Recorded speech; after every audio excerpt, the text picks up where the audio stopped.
Rasulullah Shallallahu Alaihi Wasallam di dalam hadis yang akan kita kaji ini menyatakan tentang larangan seseorang membuat gambar, terutama ya'suna, patung-patung ya. Bismillahirrahmanirrahim, yang diriwayatkan oleh Asy-Syaikhani. Asy-Syaikhani ini menyatakan tentang dua sesepuh, dua masyayikh di kalangan ilmu hadis, utamanya yaitu Imam Al-Bukhari dan Imam Muslim.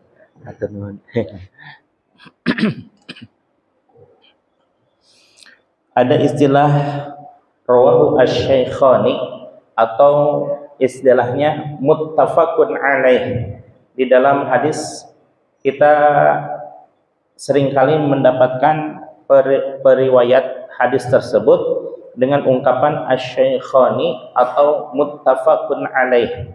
Asy-syaikhani ini alif lam syamsiyah, alif lam ma'rifat yang tertentu kepada sesuatu yang dituju atau seseorang, maka syaikhani ini sangat tertuju kepada Imam Al-Bukhari dan Imam Muslim. Kemudian muttafaqun alaih ini menandakan bahwa kedua ulama tersebut bersepakat tentang kesahihan hadis tersebut. Maka kalau ada hadis yang diriwayatkan oleh Imam Bukhari dan Imam Muslim, itu insyaallah haqqul yakin, kebenarannya adalah absolut.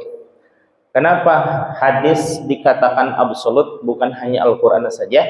Karena semua hadis, baik qauli, bangsa ucapan, kemudian fi'li, sebangsa perbuatan, ataupun taqriri, sebangsa penetapan dari Rasulullah SAW, beliau tidak mengucapkan, beliau tidak mengamalkan, tapi apa yang dilakukan oleh para sahabat disepakati oleh Rasulullah SAW. Itu pun hadis, ya, hadis taqriri namanya. Nah, semua hadis yang tertera, baik yang sudah ditulis maupun yang ada kalanya. Nah, karena taqriri ini ketetapan Rasulullah SAW yang tidak diucapkan dan tidak diperbuat, ada satu hadis yang tidak ditulis di dalam kitab-kitab hadis, baik kutubus sittah maupun kutubut tis'ah, oleh para ulama ahli hadis yang sudah disepakati oleh kaum muslimin wal muslimat. Tapi ada satu hadis yang subhanallah ya, ini jarang dibahas dan jarang dikemukakan di kalangan masyarakat umum ya, bahwa ada hadis yang belum diucapkan oleh Rasulullah SAW. Walaupun tidak semuanya menerima akan hadis tersebut, karena berdasarkan kriteria ilmu hadis yang disepakati oleh dan ditulis oleh para ulama, bahwa hadis itu harus ketika Rasul masih ada. Namun di kalangan min jumlatil ulama ilmu tasawwifin, bahwa banyak para ulama yang bertemu dengan Rasulullah SAW baik dalam keadaan yaqzah, terjaga, maupun fil manam, di dalam mimpi.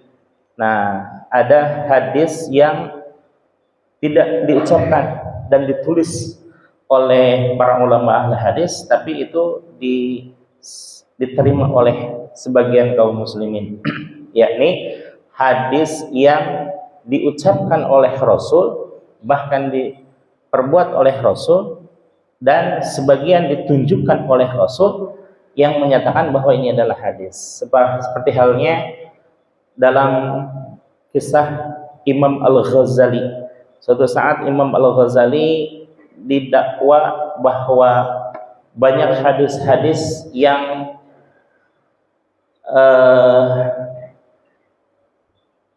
menurut mereka tidak sahih adanya. Di antara 2000 hadis itu 1993-nya tertera hadis yang di luar sahih. Ada yang hasan, ada yang menurut mereka itu ya, ada yang hasan, ada yang dhaif, bahkan sebagian maudhu, palsu. Bagaimana menyikapinya Imam Al-Ghazali tentang hal tersebut? Beliau tetap bermunajat kepada Allah Subhanahu wa taala dengan sikap tenang gitu ya. Yang bermasalah itu ya dari dulu sampai sekarang banyak gitu ya. Kalau zaman yang dikisahkan ini adalah Syekh Ali Al-Barzaham, ulama yang merasa terganggu dengan adanya kitab Ihya Ulumuddin. Kenapa? Ya karena banyak menurut beliau dan ulama-ulama zaman sekarang yang menyangkal akan kesohihan hadis tersebut. Padahal Imam Al-Ghazali itu menulis Ihya tanpa bantuan laptop, yang keluar dari langsung hati dan kepalanya beliau. Berarti saking luar biasanya. Padahal Imam Al-Ghazali menurut sebagian ulama itu berapa hafalan hadis tersebut? Hafalan hadis Imam Al-Ghazali adalah 500.000, sebanyak 500.000 hadis. Subhanallah. Berarti kekuatannya itu sama dengan Imam As-Suyuti ya. Imam As-Suyuti 500.000 itu 500.000 hadis. Dan kalau Imam As-Suyuti menulis kitab sampai 500 kitab di antara fan-fan yang ada. Nah, kalau Imam Al-Ghazali tidak ya. Imam Al-Ghazali lebih menitik beratkan kepada pembahasan ilmu tasawuf. Tapi sealim-alimnya Imam As-Suyuti tetap di belakang namanya disebutkan Syekh Jalaluddin As-Suyuti Ad-Dimsyaqi Asy-Syafi'i. Kalau Damaskus itu tidak menjadi masalah ya, karena menyebutkan namanya nama negaranya. Tapi yang antik adalah penulisan lafaz ibarah Asy-Syafi'i. Apakah namanya itu Syafi'i juga? Tidak. Itu menandakan bahwa beliau sangat ikhlas dan sangat istiqomah mengikuti kepada mazhab Imam Syafi'i. Subhanallah ya. Imam yang begitu alimnya tapi tetap mengikut kepada Imam Asy-Syafi'i. Perkara Imam Al-Ghazali, walaupun demikian banyak hadis yang beliau hafal, tetap dalam salah satu ungkapan ketawaduan beliau. Beliau menyatakan betapa lemahnya ilmu hadis yang ada di dalam diriku, katanya. Wah, ini ketawaduan tingkat tinggi ya dalam kapasitas beliau sebagai seorang ulama besar. Bahkan setiap diungkapkan disampaikan kepada beliau permasalahan umat Islam, dengan mudahnya beliau menjawab semua permasalahan. Maka beliau mendapatkan gelar Hujjatul Islam sebagai penyanggah atau pemapar dari sisi balik dari ilmu keislaman. Betapa tingginya keilmuan dari Imam Asy-Syafi'i. Nah, Imam Asy-Syafi'i tidak banyak cerita ketika dihadapkan di persidangan dan diajukan tuduhan-tuduhan ke beliau. Bagaimana jawaban beliau? Baik, aku terima semua ini, tapi aku tidak bisa menjawab. Jawabannya besok saja, kata Imam Al-Ghazali.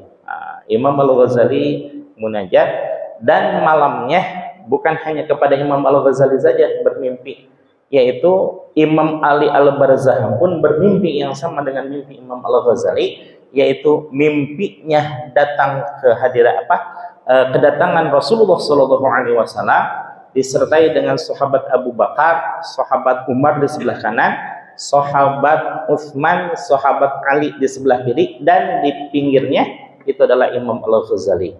Cuma Syekh Ali Al-Barzaham melihatnya tidak dalam keadaan senyum, bahwa Rasulullah itu kelihatan marah, semarah-marahnya, seakan sikapnya menandakan ketidaksenangan dengan apa yang dilakukan oleh Ali Al-Barzah, sambil mengucapkan, Ali, betulkah kamu menyanggah semua hadis-hadis yang ada dalam kitabnya Imam Al-Ghazali?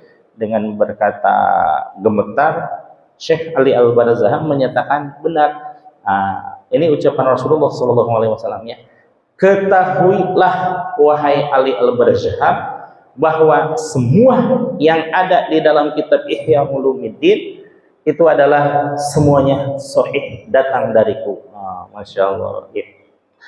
Yang disangka orang hadisnya hasan, dhaif, bahkan maudhu, ternyata Rasulullah membenarkan apa yang dituliskan oleh Imam Al-Ghazali di dalam Ihya Ulumuddin-nya. Nah, ini menandakan bahwa di antara hadis-hadis yang ada sebagian hadis yang tidak ditulis di dalam kitab-kitab Kutubus Sittah maupun Kutubut Tis'ah, ya.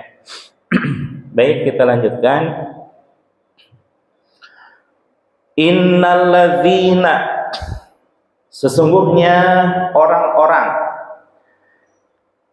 yasna'una, yang membuat itu orang, hadhis surata, kepada gambar-gambar, yu'adzabuna, maka akan diazab itu orang yang membuat gambar, yaumal qiyamati, pada hari kiamat, fayuqalu, dan dikatakan kepada orang-orang yang membuat gambar, lahum, kepada mereka, apa ucapan Allah kepada orang-orang yang membuat gambar? Ahyu, hidupkanlah olehmu sekalian, wahai orang-orang yang membuat gambar, ma khalaqtum, apa yang telah kamu buat, katanya. Nah, ini yang perlu ditekankan di sini adalah penafsiran dari, mohon maaf ya, bukan penafsiran, pembahasan dari aswar. Aswar di sini dimaknai sebagai gambar. Namun hal yang sesungguhnya adalah aswar ini, kalau gambar itu dua dimensi, ya, tidak memiliki bentuk dan isi. Tapi kalau tiga dimensi, ini yang dimaksud dengan gambar di sini adalah gambar yang berbentuk tiga dimensi, dalam artian patung. Patung kalau seandainya dibuat secara utuh dan menyeluruh, maksudnya kalau ada patung dari ujung kepala sampai ujung kaki, kemudian bentuknya sama persis dengan manusia, itu yang didakwa oleh Allah Subhanahu wa Ta'ala.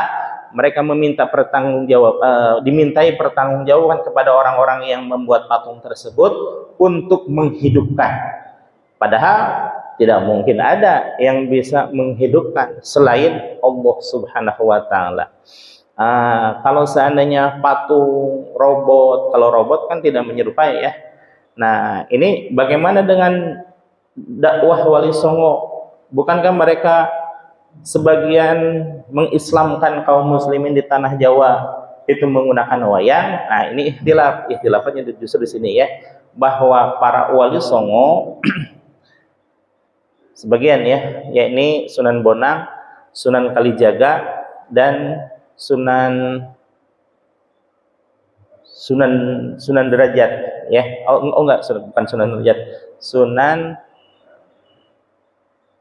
Sunan Bonang, Sunan Gunung Jati, Sunan Kalijaga, Sunan apa lagi? Giri. Sunan Giri, betul, ya, Sunan Giri. Ada 3 aja. Ini yang menggunakan media wayang sebagai media untuk mengislamkan kaum muslimin wal muslimat di tanah Jawa. Karena banyak hal-hal yang terkait dakwah, namun para Wali Songo ini cerdas, ya, tidak menghardi, tidak mengharamkan, tidak membuat sesuatu yang membuat kaum muslimin membuat masyarakat Indonesia saat itu menjadi takut gitu ya dengan kesenian. Bagaimana caranya? Nah, ini luar biasa ya. Mereka disuguhi tontonan yang itu sudah dimodifikasi, yang asalnya cerita Mahabharata, cerita Bratayuda dan lain sebagainya, itu isinya ternyata Islam. Digambarkan dengan Islam, bahwa ada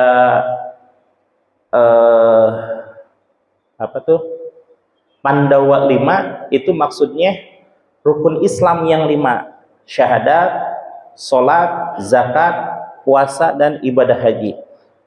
Mereka tanpa sadar dengan adanya kesenian yang menjadikan kesenangan mereka, dan ternyata itu disuguhi dengan Islam. Dengan Islam. Betapa hebatnya itu Wali Songo. Tidak serta-merta mengajak sholat, tidak serta-merta mengajak puasa dan lain sebagainya, tapi disuguhi dengan cerita-cerita yang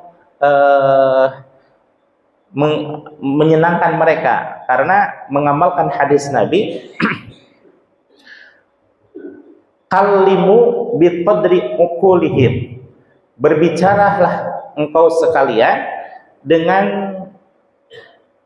menstandarkan pemikiran mereka. Karena saat itu saat itu masyarakat Indonesia lagi gandrung-gandrungnya dengan wayang, maka dipelajari itu wayang sampai sejelas-jelasnya. Wali Songo melihat bahwa wayang ini ceritanya lebih tertuju kepada Hindu, maka dibuatlah secara Islami. Dan dengan adanya Pandawa 5, dengan adanya Gapura. Gapura itu berasal dari bahasa Arab, asalnya Gofuro. Gofuro itu siapa orang yang memohon ampun kepada Allah, maka akan diampuni. Dan Wali Songo tidak menarik tentang keseniannya, tapi hanya cukup membayar tiket dengan masuk ke Gapuro tersebut. Artinya bahwa masyarakat Indonesia secara tidak sadar mereka memahami keislaman lewat media yang mereka senangi. Kemudian dikisahkanlah oleh Wali Songo tersebut bahwa senjata yang paling sakti, tidak ada senjata yang lebih sakti daripada senjata yang dimiliki oleh Bima. Apa itu? Kalimat sodo.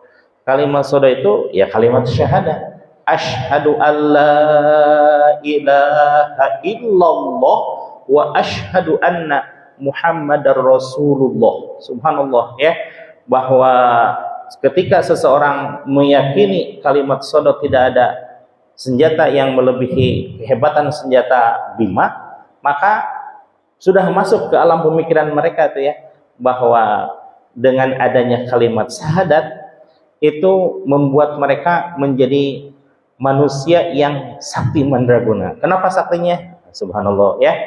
Islam dibawa ke hadapan mereka, kemudian mereka merasa tersanjung dengan adanya perumpamaan dari Wali Songo bahwa kalimat yang hebat adalah kalimat sodo. Selama itu bahwa masyarakat di Indonesia terbagi-bagi dengan kasta. Ada Brahma, ada Ksatria, ada Waisya, ada Sudra. Nah, ini yang paling menyedihkan, rakyat Sudra ya, rakyat jelata yang tidak memiliki harkat dan derajat di hadapan manusia yang lainnya. Tapi oleh Islam diangkat semuanya, bahwa dengan memiliki kalimat sada itu menjadi kalimat yang menyatakan seseorang sakti luar biasa.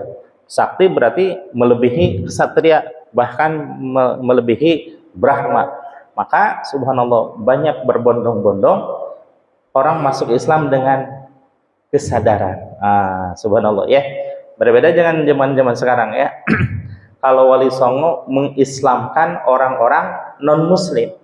Kalau yang sekarang kebalikannya ya.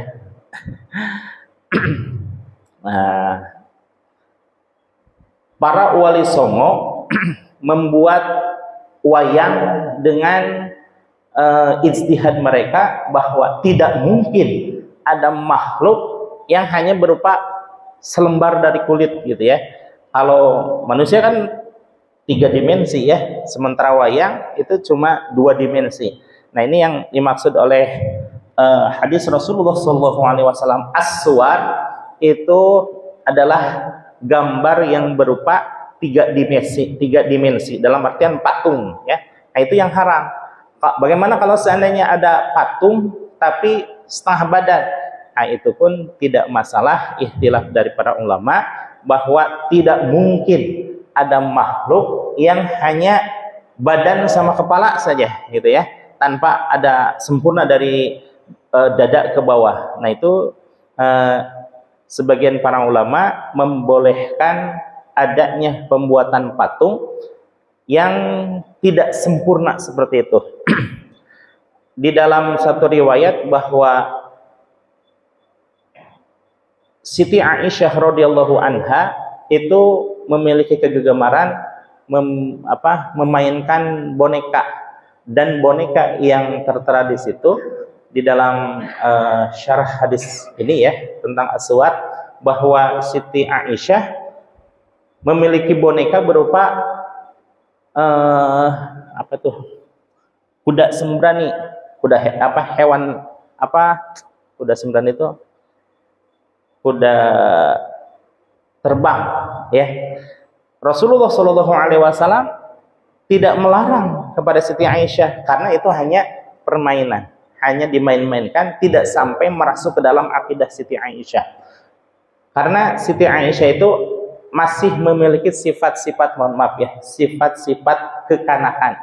Itu di awal-awal pernikahan dengan Rasulullah SAW, karena memang Rasulullah menikahi Siti Aisyah itu riwayat yang mu'tabar, dinikahi oleh Rasul usia 7 tahun dan serumah dengan beliau itu usia 9 tahun. Jadi masih kebayang ya, memiliki sifat anak-anak yang tidak membahayakan secara akidah. Anak-anak secara umum ya namanya juga anak-anak kan, senang bermain boneka, senang main masak-masakan dan lain sebagainya. Maka Rasulullah SAW tidak mempermasalahkan. Kemudian dalam satu hadis bahwa Siti Aisyah suatu saat sedang mendengarkan tarian nyanyian-nyanyian dari 2 bidu wanita yang diundang langsung ke rumahnya. Saat itu Sayyidina Abu Bakar datang ke tempat beliau, lalu dengan sedikit marah menghardik Siti Aisyah, "Wahai Aisyah, kenapa engkau biarkan ada nyanyian di rumah Rasulullah SAW?"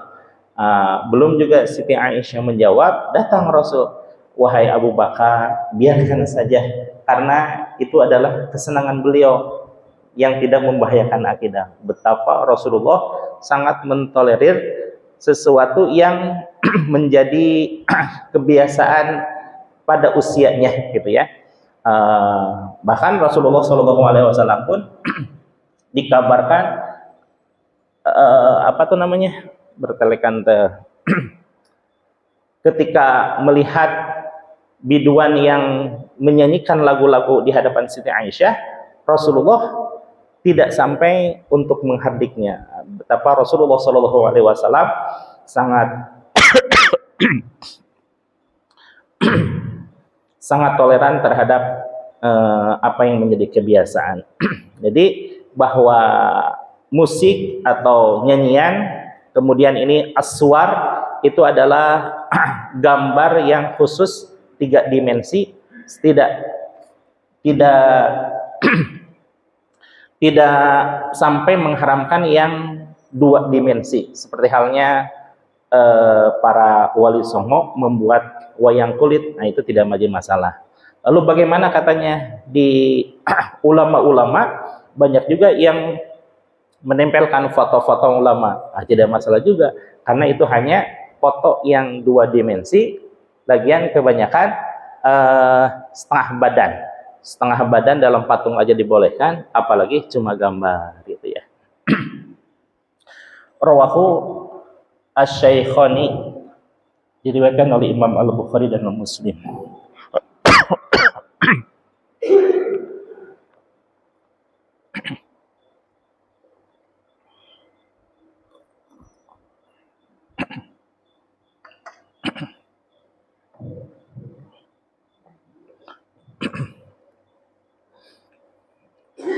Lanjut hadisnya. Innallaha, sesungguhnya Allah Subhanahu wa taala, amara, telah memerintahkan, ni kepadaku, kata Rasulullah sallallahu alaihi wasallam, bimudaratin nasi, untuk bersikap lemah lembut terhadap manusia, kama amaroni, sebagaimana dia telah memerintahkan kepadaku, sabda Rasulullah sallallahu alaihi wasallam, bi iqamatil faraidi, untuk menegakkan kewajiban-kewajiban.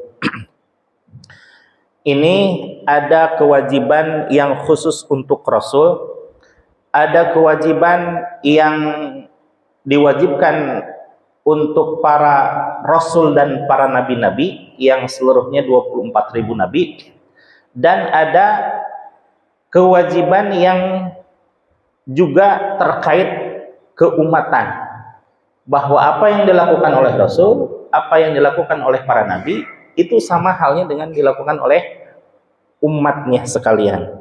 Maksudnya gimana? Bahwa pelaksanaan syariat tidak semuanya diwajibkan untuk umatnya Rasulullah Shallallahu Alaihi Wasallam. Seperti sebelum pelaksanaan Isra wal Mi'raj, kaum muslimin belum mendapatkan kewajiban untuk melaksanakan sholat.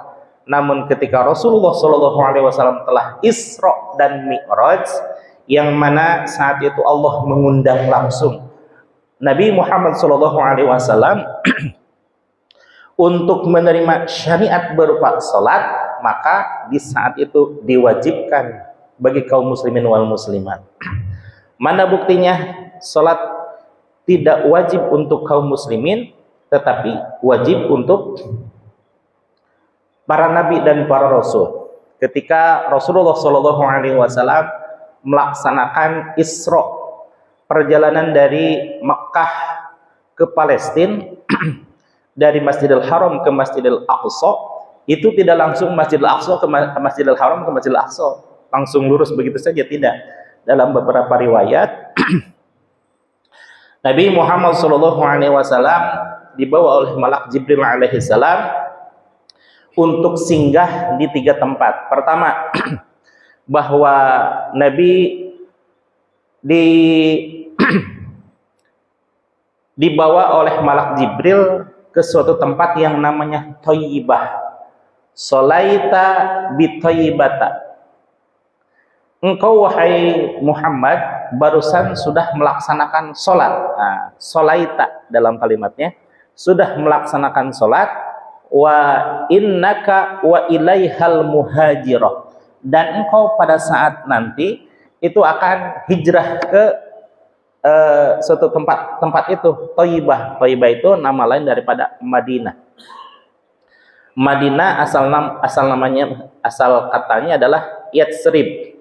Yatsrib itu tanah gersang dan berpenyakit. Cuma karena kedatangan Rasulullah SAW diberilah nama Madinah Al-Munawwarah. Artinya karena Rasulullah SAW mengemban amanah untuk disampaikannya Al-Quran kepada umatnya, tanah Madinah menjadi sangat berkah. Ketika Mekah dulunya bernama Bakkah, yang artinya kering kerontang, karena kedatangan Rasulullah SAW menjadilah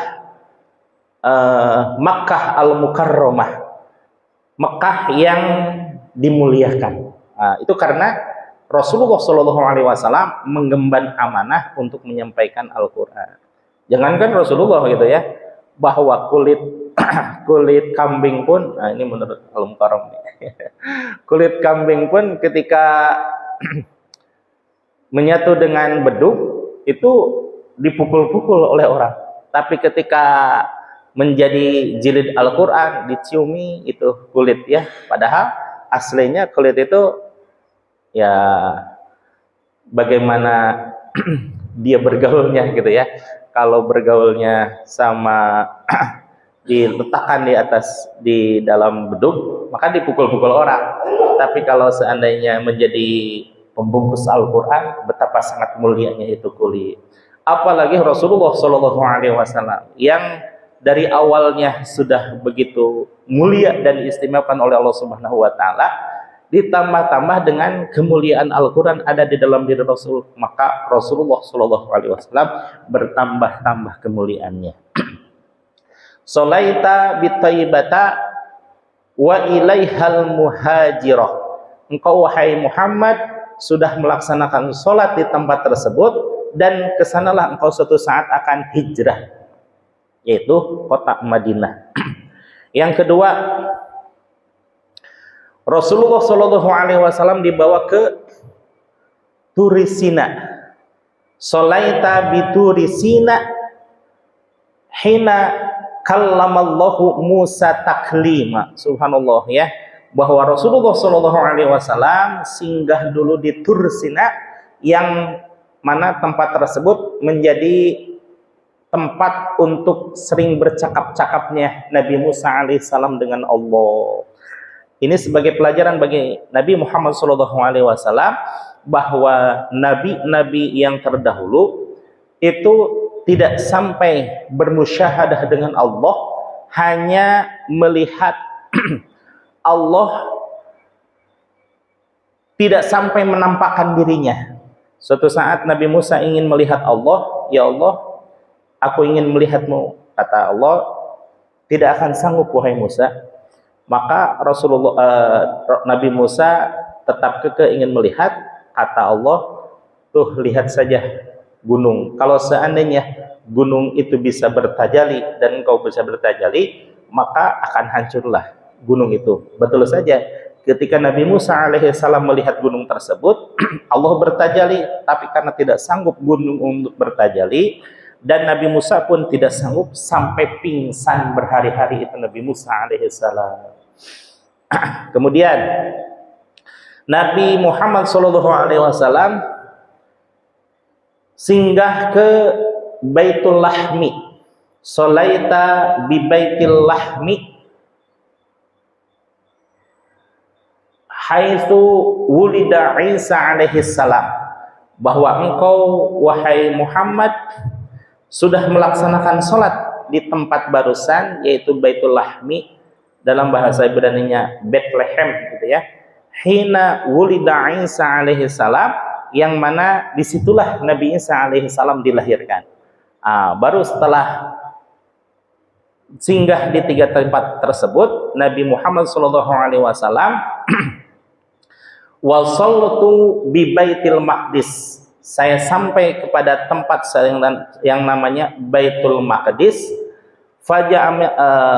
Fajama'li al-anbiya'i wal mursalin. Kemudian para nabi dan para rasul mendapuk aku untuk menjadi imam mereka ketika melaksanakan sholat. Itu jadi Rasulullah SAW disambut oleh para nabi dan para rasul ruhaniyahnya.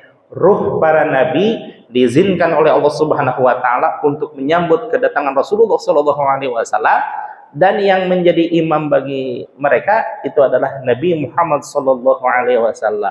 Padahal secara fisik mereka diutus duluan, mereka lahir ke dunia duluan, tapi yang menjadi pemimpin bagi mereka itu adalah tetap Rasulullah SAW. Bahkan ketika Nabi Adam alaihissalam, manusia pertama yang Allah ciptakan di muka bumi ini, Nabi Adam alaihissalam bertawasul kepada Rasulullah SAW. Padahal Allah tidak mengabarkan tentang kelahiran Nabi Muhammad. Di dalam satu hadis yang diriwayatkan oleh Imam Al-Baihaqi, bahwa lamma qtarafa Adamul khati'ah,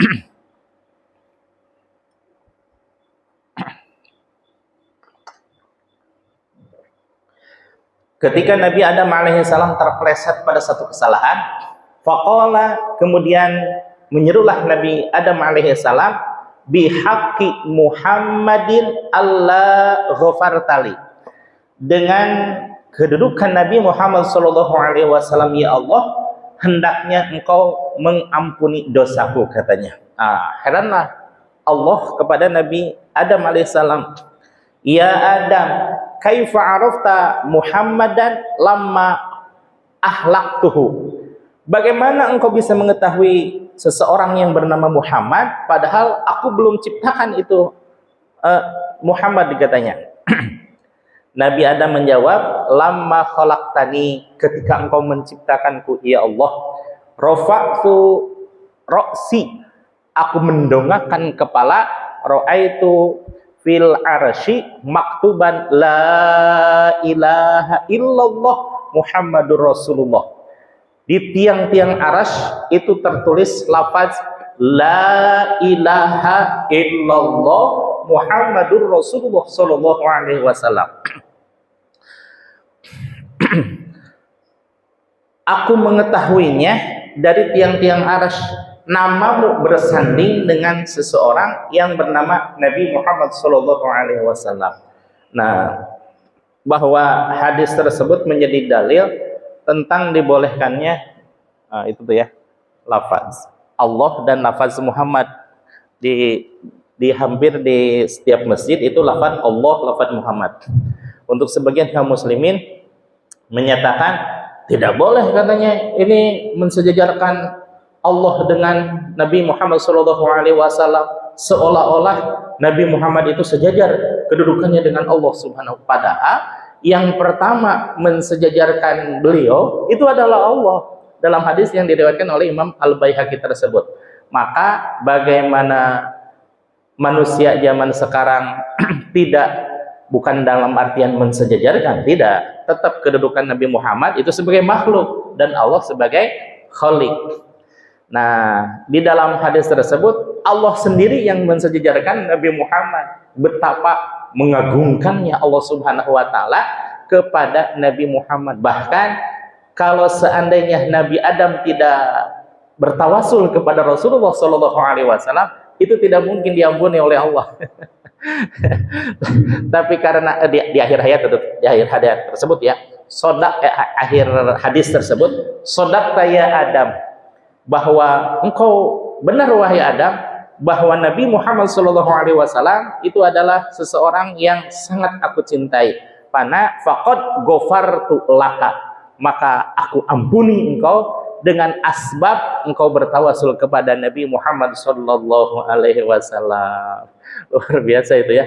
Nabi Muhammad sallallahu alaihi wasallam dirinya mah tidak ingin diagungkan oleh Allah, tapi Allah sendiri yang mengagungkan Nabi Muhammad. Dalam banyak ayat Allah dengan jelas menyatakan wa innaka la'ala khuluqin azim, sungguh engkau wahai Muhammad memiliki perangai yang sangat agung. Ini menandakan bahwa Nabi Muhammad mendapatkan kedudukan yang sangat istimewa di hadapan Allah Subhanahu wa taala. Kembali kepada nabi tersebut, bahwa para nabi semuanya secara fisik memang dilahirkan duluan dan diutus duluan, tapi secara ruhaniyah, nuraniyah, nur Nabi Muhammad SAW sudah ada sebelum semuanya ada.